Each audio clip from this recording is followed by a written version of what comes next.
Welcome to episode 67 of Lucretius Today. I'm your host Cassius, and together with my panelists from the EpicureanFriends.com forum, we'll walk you through the 6 books of Lucretius's poem, and we'll discuss how Epicurean philosophy can apply to you today. We encourage you to study Epicurus for yourself, and we suggest the best place to start is the book Epicurus and His Philosophy by Canadian professor Norman DeWitt. For anyone who is not familiar with our podcast, please check back to episode 1 for a discussion of our goals and our ground rules. If you have any question about those, please be sure to contact us at EpicureanFriends.com for more information. In this episode 67, we continue with our discussion of Book 5, with Charles reading today's text, starting at approximately Latin line 146. Now let's join the discussion. Nor are you to believe that the sacred mansions of the gods are placed in any parts of this world of ours, for the nature of the gods is so subtle, and at so remote a distance from our senses, that it can scarce be apprehended by the mind. Since therefore it cannot be touched or felt by our hands, it can touch nothing that is the object of our senses, for nothing has a power to touch that is incapable of being touched itself. For this reason, the abodes of the gods must be far different from ours. They must be subtle and answerable to their own nature. But the truth of this I shall more fully prove in another place. And then, to say that the gods designed this noble fabric of the world for the sake of man, and therefore we are to speak honorably of this excellent work, and conceive it to be eternal and shall remain forever, and that it is impious to prove that this frame of the world, contrived by the gods to continue forever for the use of man, shall fall to ruin, or to offer to disturb its duration by words or arguments, and so overturn things from the very foundations, to pretend and enlarge upon this, and more such stuff, my Memmius, is all madness. For what advantage can any acknowledgements of ours bestow upon divinities happy and immortal, that they should give themselves any trouble upon our account? Or what new pleasure could prevail upon the gods, who lived at rest for so many ages before, to desire to change their former state of ease and tranquillity? Those generally rejoice in a new condition who have been unhappy in the last, but the man who has felt no misfortunes in his former state, but has lived pleasantly and undisturbed, what could excite the love of novelty in such a one as this? Was the life of the gods spent in darkness and melancholy till the structure of the world shone out and cleared their spirits? Or what evil had we suffered if we had never been created? Indeed, when we are once born, we should strive, whoever he be, to preserve our life, so long as we find an engaging pleasure in our being. But he who never tasted the love of life, nor was enrolled among the living, what harm could he complain of if he had never been? Besides, what model had the gods to work by when they set about the creation of the world? From whence had they any previous knowledge of man to inform them, and give their mind an idea of what they proposed to make? How could they become acquainted with the powers and force of the atoms, and with what they were able to effect by the changes of their sight and order, if nature itself had not afforded them first a specimen of creation? For the seeds of bodies were from all eternity so variously agitated by blows from without, and driven so about by their own weight, and tried every way to unite, and attempted all sorts of motion, that might end at last in the formation of things, that no wonder they at last fell into such dispositions, in so decent order as to produce the universe, and continually preserve and renew it. Thank you, Charles, for reading that. There is so much in what we've... Yeah, that was a lot in just those two. There is so much. We could probably spend the whole time talking about the first paragraph, and so however much time we invest in one, we'll just let it happen. Boy, this is some of the key argument about the existence of gods and the existence of supernatural creation that we need to pay attention to the details, I think. So let's kind of go in order almost by sentence. It seems like the first thing that I can see is that he's trying to get across the fact that the gods that he's talking about are so subtle and so remote from our senses that we can barely apprehend their very existence. And then he just goes on from there about how they have no relation to us and they don't really care about what we're doing and that's his starting point there, that are just so barely perceptible by any of our senses. Well, why don't we just start with that point then, where it says that it can scarce be apprehended by the mind. That's a very deep issue of the whole Epicurean theology. Is he implying here that certainly it's so hard for our minds to even get any information about the gods that we certainly aren't seeing them or touching them? Is that part of what's going on? Since therefore it cannot be touched or felt by our hands, it can touch nothing that is the object of our senses, for nothing has a power to touch that is incapable of being touched itself. Is he basically saying the gods are incapable of being touched themselves or touching? Does this go back to the images and yeah, it could, yeah. That seems to be that. It's because he does, at least in this translation, says barely able to be touched by the mind. But, of course, Epicurus was saying that that's the only way that we get information about the gods is through the images impinging on our minds. And so there's enough there, at least in the general theology, that's the way that we receive information about the gods. But that's it. And we can barely even do that. Exactly.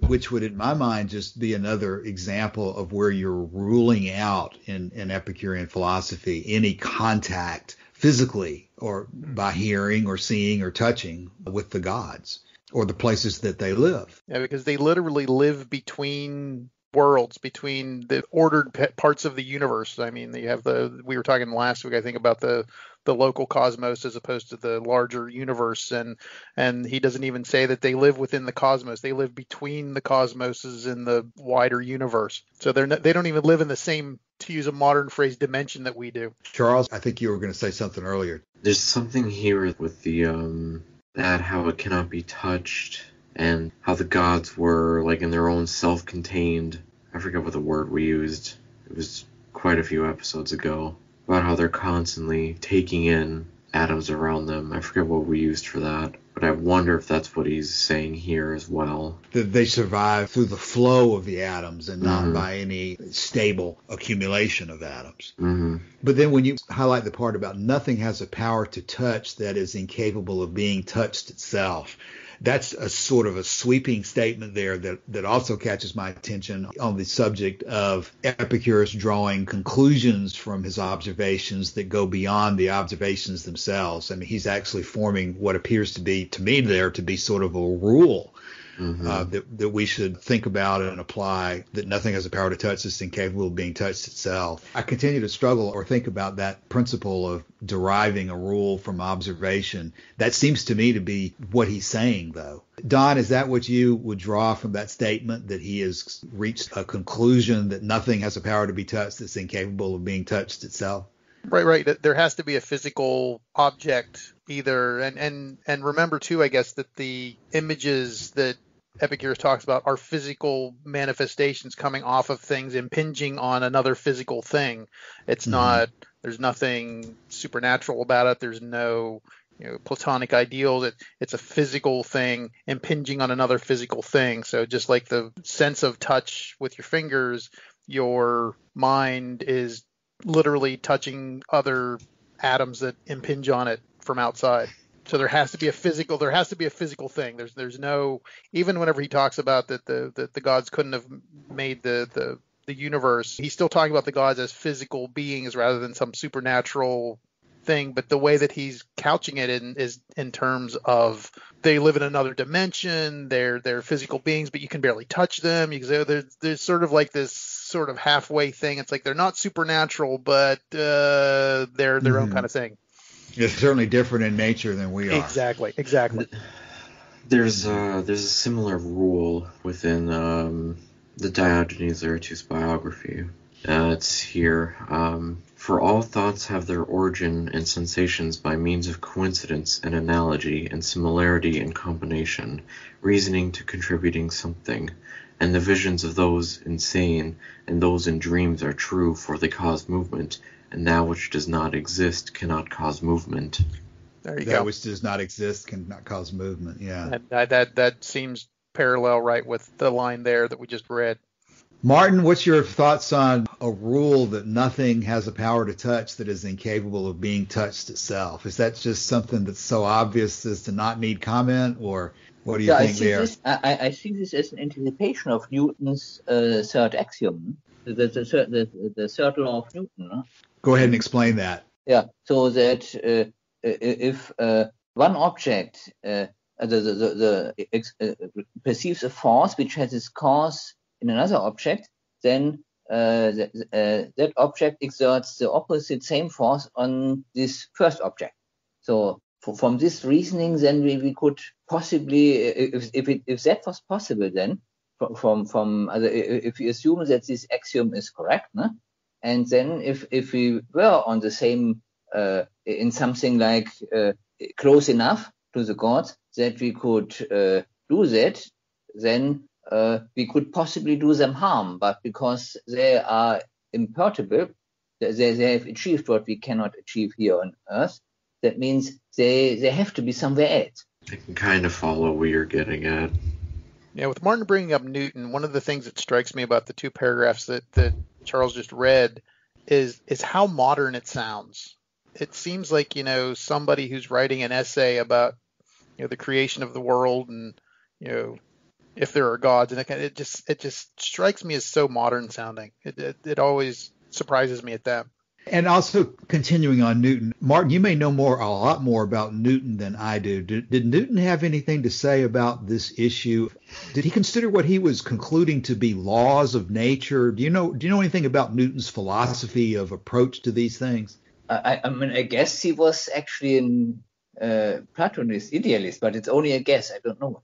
Well, he was definitely one of the proponents of the whole clockwork nature of the universe, right? That there are specific laws and mechanisms of the universe, and he was going to find out what they were. And here's the universal laws of motion that he said are in place all over the place.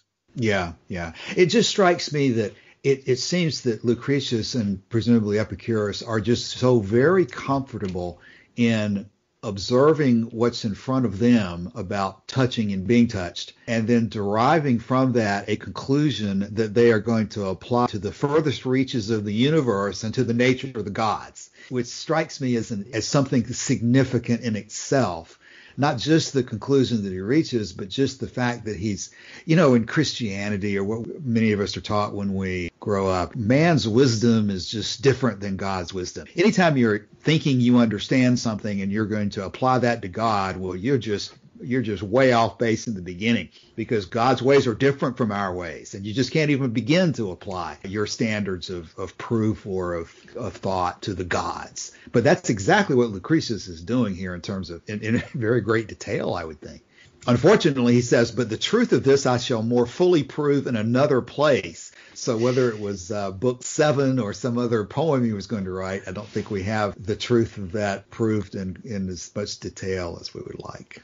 The stuff about the cosmos in book 5 that's a part I usually didn't read too much on compared to the history, so I can't say for sure, but I do have to agree with Don that, especially the second paragraph, it does sound very modern, like a lot of those atheist argumentation threads you'll find.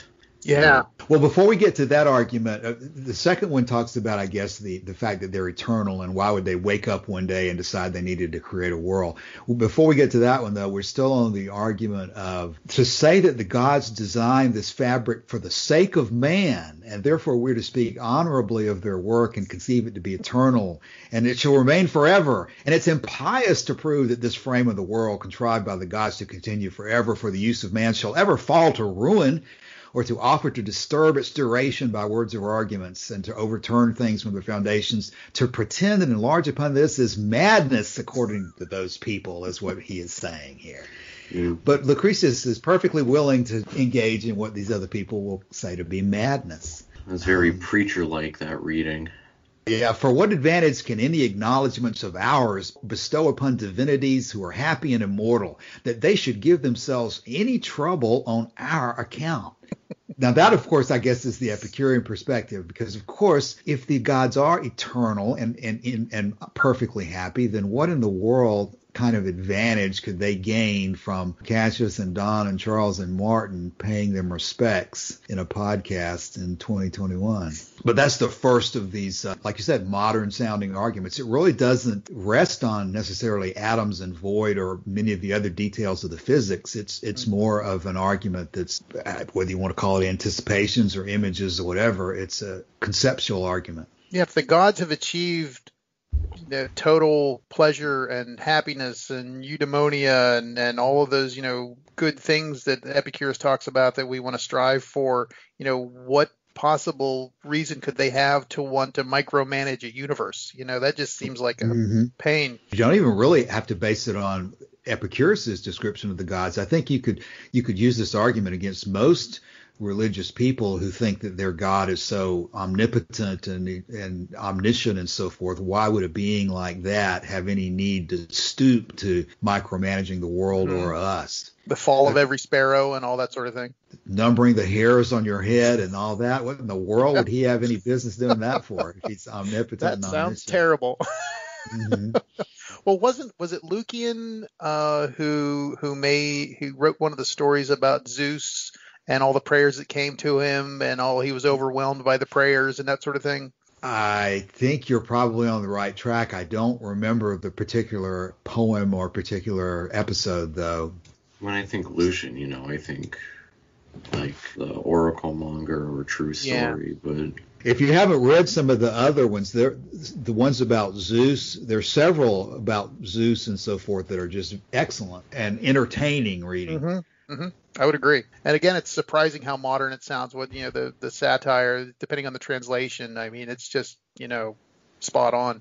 That has struck me too, Don. I don't remember which one I generally refer to, but I caught myself several times thinking these translators must be taking extreme liberties because it sounds so modern in the way this is being expressed. And I've not known to what extent there were liberties and to what extent the original sounds like that, but it sounds like the original was pretty sharp and pretty creative. So.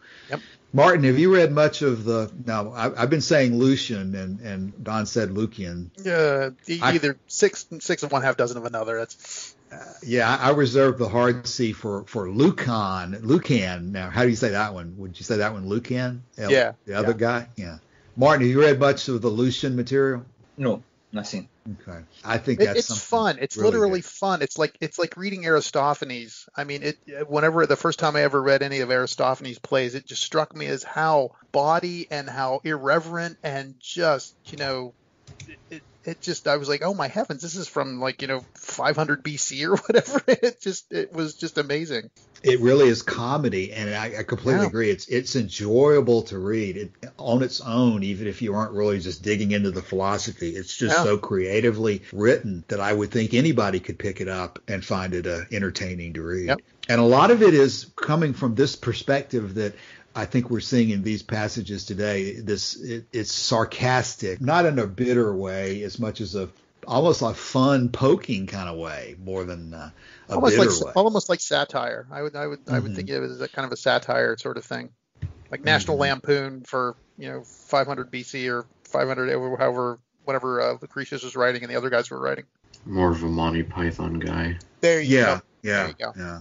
Okay, well, the point of that part that we just read, I guess, is the what advantage can any acknowledgements of ours bestow upon divinities who are happy and immortal? So that's the point about it makes no sense to be sacrificing or asking the gods for things because they're just not going to be of any mindset to be paying attention to us. But before we just spend all our time on that, I think the stuff in the second paragraph could be even more interesting to talk about because there's a lot of deep issue here. What new pleasure could prevail upon the gods who lived at rest for so many ages before to desire to change their former state of ease and tranquility? Right. Those generally rejoice in a new condition who have been unhappy in the last. But the man who's felt no misfortunes in his former state, but has lived pleasantly and undisturbed, what could excite the love of novelty in such a one as this? I think that's an excellent argument. A being around for eternity, why is he going to change his condition all of a sudden? Mm-hmm. Martin, what do you think about that argument? Well, I got distracted. Okay. Still figuring out Newton's philosophy was. So now I looked into that as well. I was looking into Newton and Hobbes and mechanistic philosophy. I'm familiar enough with Newton's reputation that I bet you he had some interesting things to say about these philosophical issues involved in translating his observations into a rule or law of nature and to determine what he really thought a law of nature would really mean. I bet we'll find something on that at some point.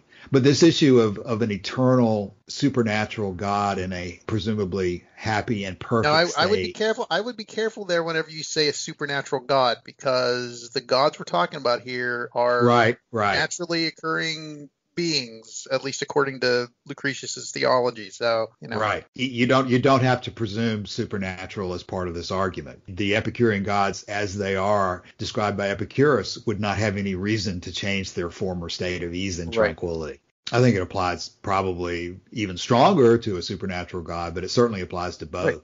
Right. I think the word supernatural itself does sort of an injustice to the Epicurean gods. That would be an impious belief. Yeah, an impious belief.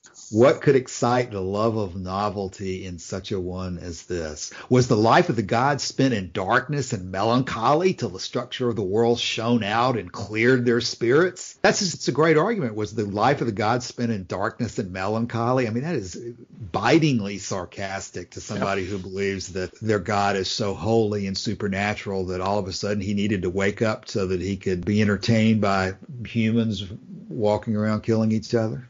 Oh, exactly. Yeah, that's the thing. I mean, because some of the arguments are that the gods made humans to worship them. And I'm thinking, how conceited do you need to be to wake up from eternity and say, oh yeah, by the way, I need somebody to sacrifice some goats to me or something. Or from the other perspective, how demeaning to a god would it be for them to have a nature like that they are so perfect and blissfully happy, and all of a sudden they're going to wake up one day and decide they need to put some lesser beings through a life of torture and pain. That's really insulting from that Epicurean piety point of view, to think that they were in such a position ever. And that's why Lucretius says that the common interpretation of the gods is madness.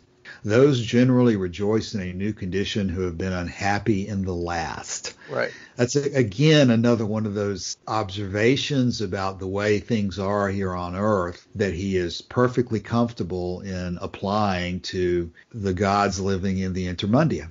And that just rolls around in my mind as a very deep philosophical issue that we have to confront if we're arguing with somebody who's religious. They're going to say, well, that's just ridiculous for you to even compare yourself to a god. A god is so above you that you just can't compare your own expectations and your own rational analysis to the life of gods. But Lucretius is definitely doing that and expecting that argument to be persuasive. Because I think he's seeing the gods as living beings, and if we compare any living being, it goes back, I think, almost to the whole argument that Epicurus used with babies and animals trying to go towards pleasure and go away from pain. Just follow that continuum the whole way up through, animals and one-celled organisms to humans to the gods, and it's a continuum. And he's using the same analogy that he did for animals and babies and humans, adult humans, and the gods on the same spectrum. Yeah, that kind of approach is just what permeates all of this philosophy, it seems to me, is he's expecting that he's talking to somebody. He's expecting that the kind of person who's interested in listening to what he has to say is someone who reasons and thinks that way, that they are not just some supernaturalist religious person who divides the universe between the reality of the earth and some supernatural realm that has totally different rules. The root presumption here is that what we observe here is usable and reasonable to apply, even in those instances where we haven't seen it. That reminds me that last week I was using the example, and after the episode was over, I bit my tongue because we were talking about the point of, I was getting on a roll about how you may say that fish don't live in the fields, but I said, but you haven't seen my fields and you haven't seen my rock that's got water in it and so forth. And I bit my tongue afterwards because the argument isn't necessarily that this other person has actually seen these things themselves. All the argument has to be is that it's wrong for you to think that fish can't live in fields because you haven't seen every field that exists. The other person doesn't have to tell you that he's seen it himself. All he has to say is, well, you haven't seen every field everywhere, so how can you reach the conclusion that it can't happen? And that's the argument that has to be dealt with across the spectrum of a lot of these issues here. Is that kind of person is going to say to Lucretius, well, you haven't been to the intermundia. You don't know that your rules apply in the intermundia. Why would you presume to think that your rules do apply up there? You hit them back by asking the same thing. I was thinking, I just thought the same thing. Yeah. And that's so basic to the whole issue. It's kind of like earlier in book 4 where he talks about the man whose head is where his feet should be and who says that nothing can be known and so forth. We're constantly rolling around that issue of what is the standard of proof that is sufficient for you to be confident in your conclusion. And Lucretius and the Epicurus are taking the position that you can apply a standard of proof that is knowable to you here on earth to a condition that exists in the intermundia that he's already said you can never apprehend with your senses and can scarcely apprehend with your mind. So there's a mindset here of, I would say, practicality, I guess, as opposed to idealism.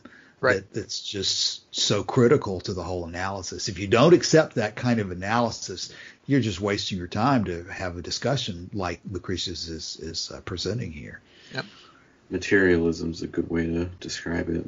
Yep. And I mean, what I hear you saying is the things that you see work here on Earth, as far as you can observe, are going to be the same in the intermundia or wherever else you go. That organisms are organisms. If they experience pleasure and pain, it's going to work the same way. Yeah, I think that's exactly the issue of whether the fish are crawling in the fields or whether some stone in another continent has water in it or not. You're constantly confronting the issue of how to translate those things that you have observed into a prediction about those things that you have not observed. Right. And I'm getting concerned that I'm beating a dead horse by constantly talking about that. But I have a feeling that this particular horse that we're beating is one of the most important horses out there in this discussion. Now, somebody tell me if I'm wrong. Cassius. That's a vivid analogy you're painting there. It's the pinata of pleasure.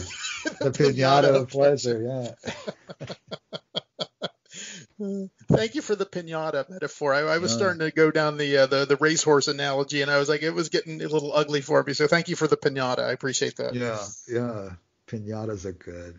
Martin, any comment at this point? I'm always going to try to bring you back in. No, not at this. Okay. And I think it does have analogies too. I mean, we brought up Newton. I think it has analogies to the laws of motion and things that you observe. The apple falling from the tree has applications to the black hole rotating around another black hole light years and light years away. I mean, it's the same laws of motion that apply to both of them. And I think it's the same thing that with Lucretius and Epicurus, that if you see things, on this scale, it's going to apply to the scale over here. Yeah, that's what we discussed as being the Philodemus on methods of inference question, and it's just constantly underlying everything that we're discussing. Well, let me take a tangent then, because the next part that I think we're going to come to here is he starts talking about what evil had we suffered if we had never been created. Now, that's a huge issue people talk about a lot. Would it be better if I'd never been born? How do you analyze that question about would it be better if you've never been born? But this is the tangent. Before we get to that, I have to highlight his answer or his comment after that where he says, indeed, when we are once born, we should strive, whoever he be or we be, to preserve our life so long as we find an engaging pleasure in our being. Now, to me, I would almost pull that sentence out and say that this is one of the ones that I'm going to use in the future for one of the things that I think is a continuing question in Epicurean philosophy, the question of how long you should seek to live. And how do you analyze somebody who lives 10 years versus somebody who lives 50 years, and how much value should you put on maintaining your life? To me, this is a clear statement in this sentence that he's accepting the premise that you should strive to continue to live so long as you find pleasure in your life. Don, do you agree or disagree with my analysis of that? I would agree with that. Charles? I've seen that quote pop up before when people have tried comparing the philosophy to be compatible with antinatalism. I would say that generally I agree with what you said, but there's some clauses in there about suicide and... Yeah, I apologize for putting it in the sense of whether you agree with me or not. The issue is the question itself, which is actually it's in the principal doctrines too, isn't it? About the issue of that the person who is using proper reason is going to realize that he does not need an infinite time to live. That's the relationship I'm looking for. Is that the question of how long is necessary in order to be happy with your time alive? Because you're not going to have an infinite time. And so therefore you run into these questions about, well, therefore, how much time do you need? I think this is a statement that's relevant to that question. It's also in the letter to Memmius about just taking the most pleasant route. Yeah, not the longest, but the most pleasant. Yeah. Mm-hmm.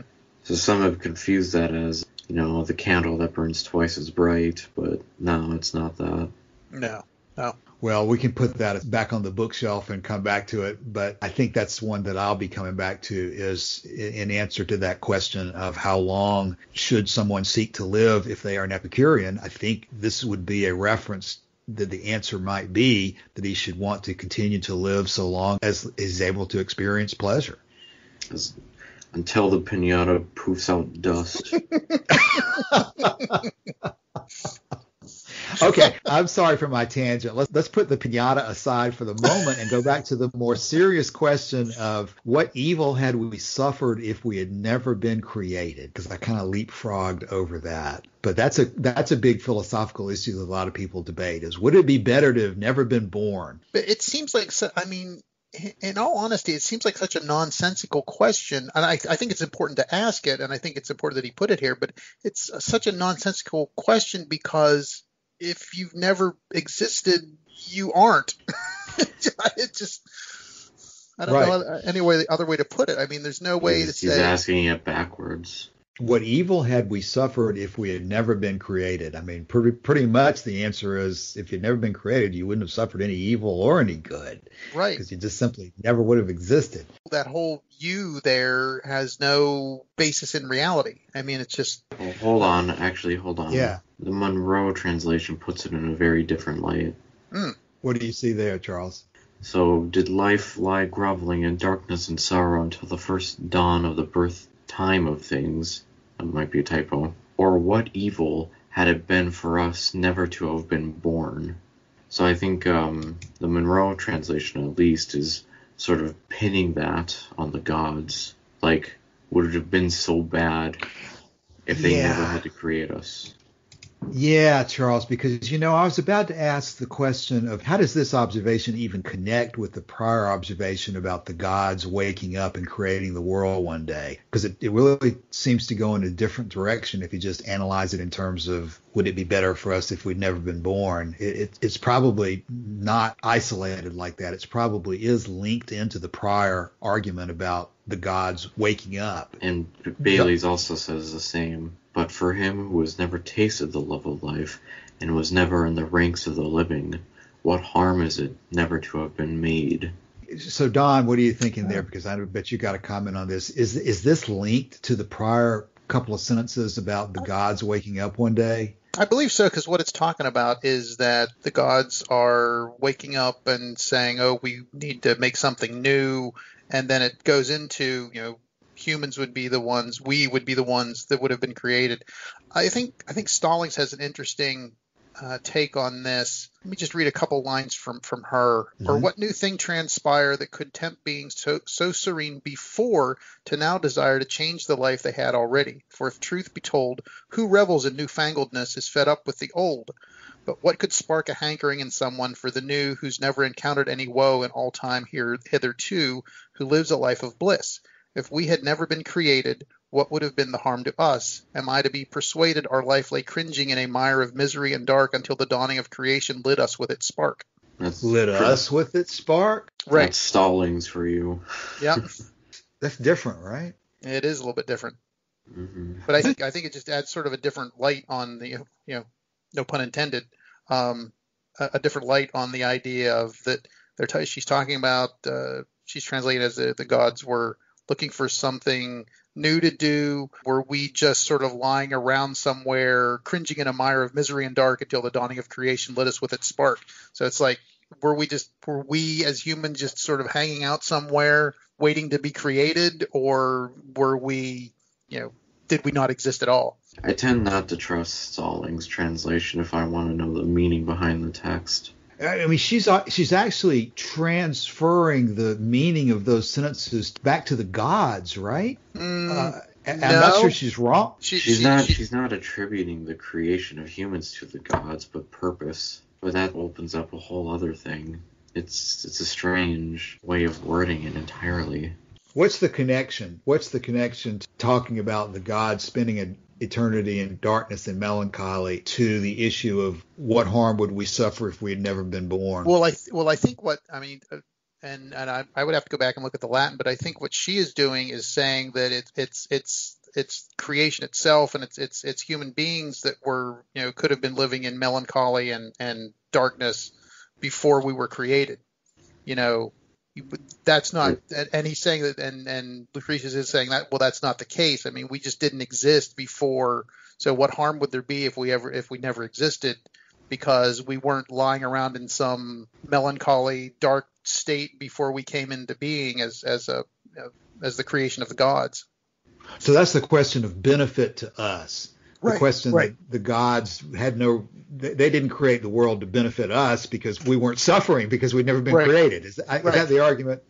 That's what I'm getting out of it. Yeah, because then Lucretius goes on later to talk about the way the universe can kill us and that sort of thing. That it was definitely not made for us. Yeah, that's a good point. As usual, I'm probably being slow to understand the meaning here, but I think I'm with you there, Don, at this point about that. Now I'm getting a little bit concerned about the time, because the next sentence is one of the ones that's fascinated me for a long time, and I don't want to just ignore it for today. Besides, what model had the gods to work by when they set about the creation of the world? From whence had they any previous knowledge of man to inform them and give their mind an idea of what they proposed to make? How could they become acquainted with the power and forces of the atoms, and what were they able to effect by the changes of their sight and order, if nature herself had not afforded them a first specimen of creation? I continue to roll that around in my mind. So does everything have to have them? Is this like a biblical, there's nothing new under the sun and everything is just a rotating repetition of what's been before, that there's no possibility of creation of something new unless there's a model to work from? Because the implication of the sentence, what model had the gods to work by? So he's thinking that the gods needed a model to create the universe, create the world. What's the implication of asking a question that way? Is he implying that you must have a model in order to create something from it? I mean, that's certainly what it seems to be on the surface. It's a matter of the gods needed, they couldn't have come up with the whole idea of the universe ex nihilo, out of their experience, because they didn't have any other experience to make those things. What concerns me, of course, about this is if the gods couldn't create the universe without a model, I would think even stronger he would take the position that humans can't create anything without a model either, which to me has implications of not necessarily determinism so much as it's just an interesting perspective that I think has deep implications if you take the position that everything new must come from something. I guess that's just the implication of nothing comes from nothing. I was just going to say, I think that's the direction you seem to be steering in, whether it's on purpose or not. To me, that has more profound implications than nothing coming from nothing. It's almost an extreme statement of not only does nothing come from nothing, but even the gods cannot create something that's totally new. And it all comes back to, I mean, nothing comes from that which does not exist. So you have to have something to work with to get something else. Whereas he's saying that the gods didn't have if they didn't have anything to work with, there's nothing they could have done. Martin, this is, I think, back into the area of physics and really deep thought about the nature of change and so forth. What are you thinking about this part? I do not see a reason why we should not create something without a model. I mean, because... Say that again, you don't... We do not need to have a pre-existing model. We can create our own model, or we can even just produce it without a model. I still remember this. When I learned how to program, I basically, there were some people who would draft the program before, think it through with a structure, and then create it. So they basically create a model according to which they program. But most of the time I didn't do that. Just for practice, I did it first like this, but I found out quickly I don't need that. So I would just go down and produce a code without having created some sort of a kind of model. And in physics, we constantly create models, of course, to describe the world, and possibly also if we want to, if you are constructing something, we will, of course, then create a model first, but this didn't not necessarily exist. So we create our own model just for efficiency and then build it. So for me, this is a bit off. This thing why what model did they have? Did the gods have to work by? So I think, and that it brings us up. I think this is a different reason. So he's just using maybe this as a trick because there is simply no need for a model, because that's what he states then in the following sentences, that the laws of nature are set like that atoms just agglomerate together in all kinds of ways. No? So that means without that there's any model, it's just that the structure of the forces and properties of the atoms, they create a huge space of possibilities. And in an infinite universe, then all these possibilities work out an infinite number of times. I guess it depends, too, how you define the word model. And I'd be curious to go back and see what the Latin word is that they use for model. Because even I was thinking as you were talking, Martin, about your examples of the code, that you could technically see language itself and underlying structures of syntax and things like that as a model to create the code that you would create new, but there's still a model of language and syntax and an underlying quote-unquote model to work from to build on top of that. Because the code still exists and so do all of its possibilities. Right, exactly. But I was thinking, going back to Newton, about how Newton needed to invent the calculus needed for his research when looking into gravity, as it hadn't really existed yet at the time. Yeah, I'm looking at the Loeb translation here, and it says, again, whence was a pattern for making things first implanted in the gods, or even a conception of mankind. And I think Lucretius just kind of answers his own question in the very next sentence. Yeah, he does answer the question, and this is what Martin was saying, that he clearly has taken the position that a model is not needed. I don't think that that's much doubt about that. But then at one point, Martin said, he might have used the word trick in the way he's phrasing the question. That's kind of what's interesting to me there is he accepting it to be a valid argument that you must have a pattern before you can start work? Or is he playing off the error of other people who just being absurd in the way they're looking at things? Because I really can't, there really is a lot in Epicurean philosophy about, well, I'm always concerned about the word determinism, but clearly in the Herodotus letter, Epicurus is saying that most things do take place through the mechanical movement of the atoms, and most things are mechanically driven. There's not a lot of deviation from the billiard ball effect. While there certainly is some when you get to the swerve and all that in terms of human action, but most things do follow from necessity from the prior movement of the atoms. And so that's his ultimate position. But to include in this argument the presumption that the gods might need a pattern to create something from seems to me to have significant implications. Because it either is a trick, might not be the right word. I'm not sure what the right word would be. It might be just an assumption. What were you saying, Charles? I was going to suggest that it was a rhetorical question meant to it could be shift away.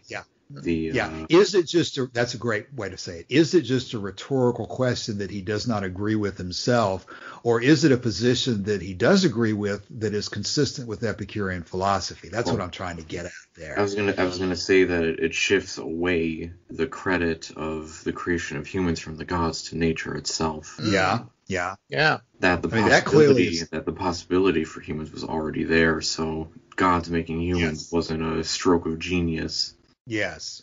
that would also coincide with the let's just wake up from our darkness and make things worship us. Right. I mean, that last sentence is clearly the conclusion of Epicurean philosophy about the seeds from all eternity blowing against each other by their own weight and so forth, end at last in the formation of things and produce the universe and continually preserve and renew it. There's no doubt that that is the Epicurean physics about the way things are. But the question of whether living beings like gods might need a model to work from, I think, is a separate question that might have even more interesting implications for his theory of human activity and so forth too, in terms of you can relate it back to the images situation. When we're discussing that, part of that passage seems to indicate that you do things because of images flowing into your mind. And I don't know that that's at all what he's saying here, that the gods would have needed images to flow into their minds in order to create the universe. But certainly there's a possibility that those things are related.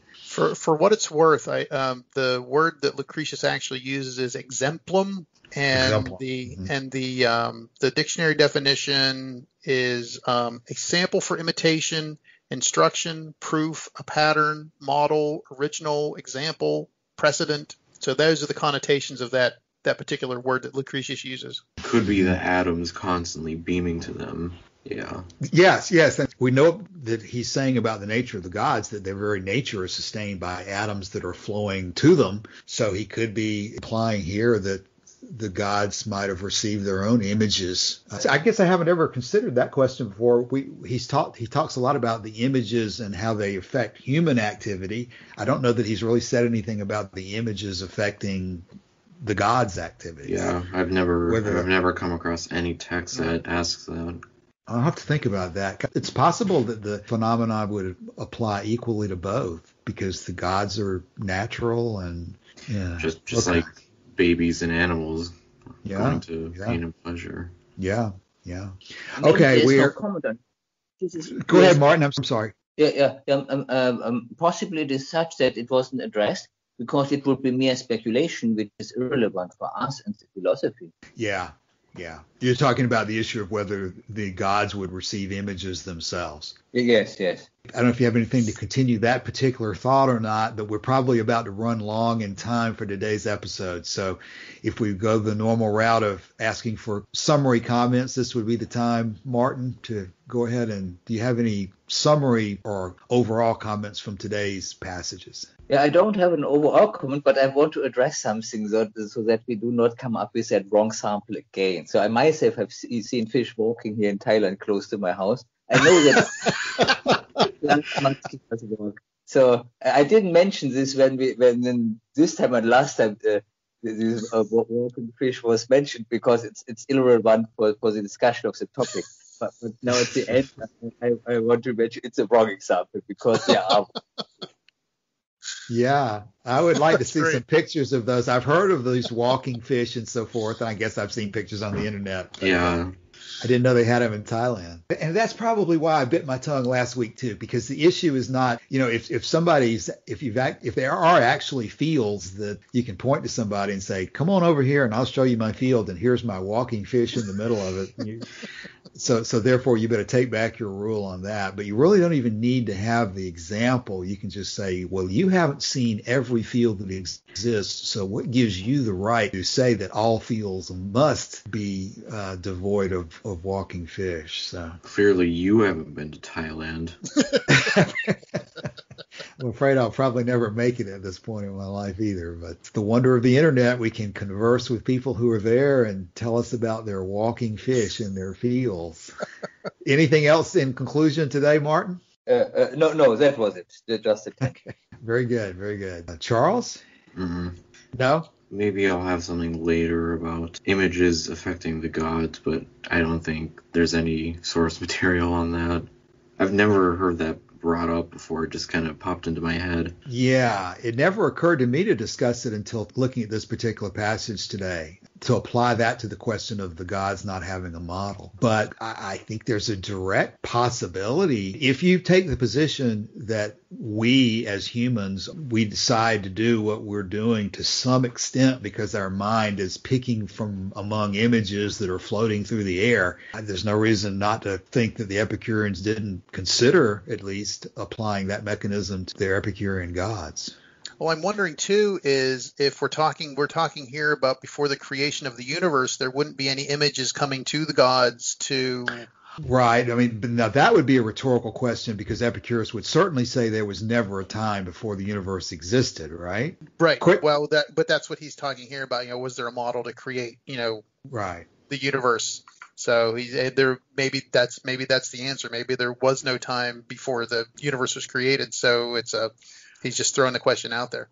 And the related issue of was there ever a time before the gods existed? Right. And my personal view of reading this material would indicate to me that Epicurus probably took the position that there was never a time when the gods did not exist. I continuously roll around in my mind that we tend to think in terms of evolution here on Earth, and at some point there was a beginning point. But I think when you extrapolate the Epicurean philosophy to the eternal universe, you pretty much have to take the position that there was no one of those instances where a first god came into being or a first world came into being. It's pretty much got to be an infinite regress, I think. Okay, Don, what's your conclusions for these two paragraphs for today? Oh, I mean, just our little discussion right there was like you just leave them wanting more, and I just keep coming back to the fact that these passages sound so modern to me. It just always surprises me. Right. I think we made the right decision to just stick with these first two passages for today because the next two are going to have a lot of material in it too, and we want to make sure that we devote enough time to these issues that have lots of implications. Anything else from anybody before we close? Mm-mm. Nope. Okay. All right. Well, thanks everybody for your time today, and we'll do it again next week. Sounds great. All right. Thanks. Bye. Bye-bye. See you. Bye.